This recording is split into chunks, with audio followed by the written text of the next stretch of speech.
Waking up with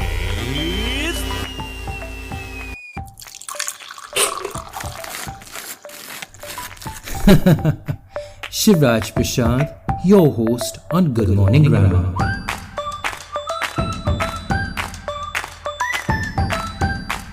Now this show is really all about you. If you hear someone using poor grammar, pronunciation, or just enunciating ideas poorly, instead of being rude and correcting them, just turn them over to our Good Morning Grammar experts. Now it's time for Theatrical Thursdays with Vivek Mansukhani. Good morning, everyone. I think today I want to discuss something very simple, very basic, but I find that people either don't have a clear understanding of it or end up making several mistakes and embarrassing themselves and their listeners. Now, these are very simple words, the, and an. And those who know their grammar know that these are articles. So the is a definite article when you know the identity of a noun. For example, let's go to the party. And the words and an are indefinite articles when the identity of the noun is not known. For example, let's go to a movie. Now, what I wanted to highlight is the pronunciation of the sometimes changes to the. Now, when does that happen? When a noun begins with a vowel sound, A, E, I, O, or U, then we say the. For example, I want to go to the Olympics, I want to go to the opera. But it's, I want to go to the market, not the market. I hear people very generously saying the for everything. Can you go to the hospital? Can you call the number?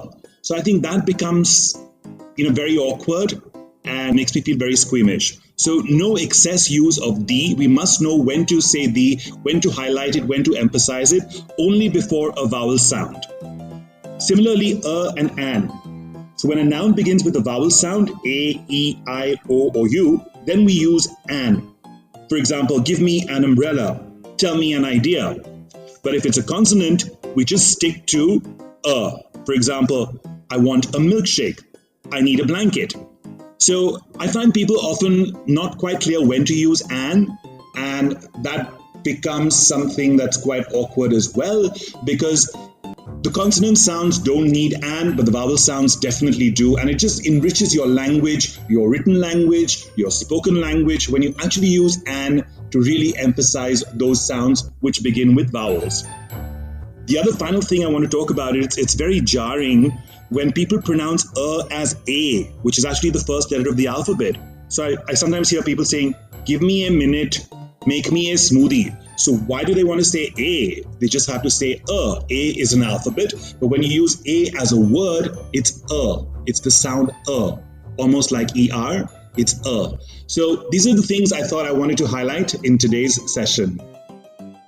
So the use of articles the, and an actually are a dead giveaway, whether you're speaking or whether you're writing.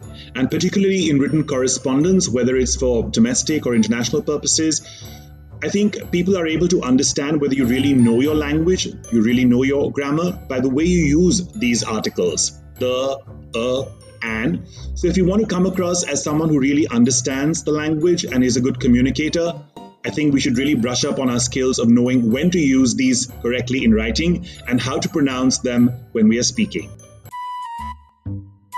Well, I'm always available on my email ID, which is vivekmansukhani35@gmail.com, or on my Instagram or Twitter @Vivek Mansukhani. Till then, see you again next Thursday with a new theatrical idea with me, Vivek Mansukhani, on Good Morning Grammar. I hope what you heard was useful, but we'd love to hear from you as well. You too can feature on any episode by sending in your request or feedback with a voice message on WhatsApp on +91 962 547 5442 or via email at shivraj@brevis.in. We'd be happy to read out your message here or even play it on an entire Friday special episode. Have a good day and stay tuned for another fresh episode of Good Morning Grammar.